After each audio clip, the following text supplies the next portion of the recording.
ছোটবেলায় আমি ক্যান্টনমেন্টে ছিলাম, আপনিও আমার ধারে কাছে ছিলেন মাননীয় স্পিকার। আমার মনে আছে তখন যখন বৃষ্টি হতো, আমরা যখন স্কুলে পড়তাম, একসাথে 5-7 দিন ধরে বৃষ্টি হতো। বিশেষ করে ক্যান্টনমেন্ট এলাকায় যেহেতু অনেক গাছ গাছে ছিল, সেখানে বোধহয় একটু বেশিও হতো খুব সম্ভবত।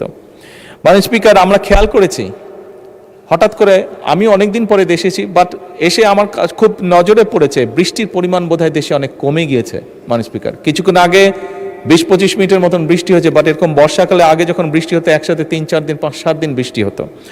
মাননীয় স্পিকার, যেভাবে গাছ কাটা হয়েছে সমগ্র বাংলাদেশে, এইটার একটি বিরূপ প্রভাব আমাদের আবহাওয়ার উপরে পড়েছে, এবং সেজন্যই এবং একই সাথে এত গাছ কাটার ফলে দেশে বিভিন্ন রকম যান্ত্রিক যে মেশিন, গাড়ি ঘোড়া এগুলো চলার ফলে এবং বিল্ডিংগুলো উঠার ফলে মাননীয় স্পিকার টেম্পারেচারও বেড়ে গিয়েছে। এই সকল কিছু বিবেচনা করে 5 বছরে এই টেম্পারেচারটাকে যদি কমানো যায়, একই সাথে বৃষ্টির পরিমাণ যদি বাড়ানো যায়, একই সাথে পলিউশন দূর করা যায়, সেই লক্ষ্যকে সামনে রেখে মাননীয় স্পিকার 5 বছরে 25 কোটি বৃক্ষরোপণ এবং সবুজ কর্মসংস্থান সৃষ্টির লক্ষ্যে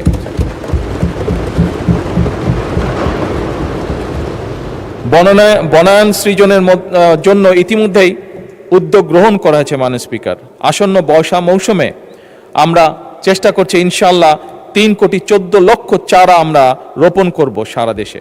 বৃক্ষরোপণ অনুষ্ঠান সম্পাদন করার জন্য স্থানীয় সরকার এবং এনজিওদের মধ্যে এরই মধ্যে মাননীয় স্পিকার সমন্বয় করা হয়েছে।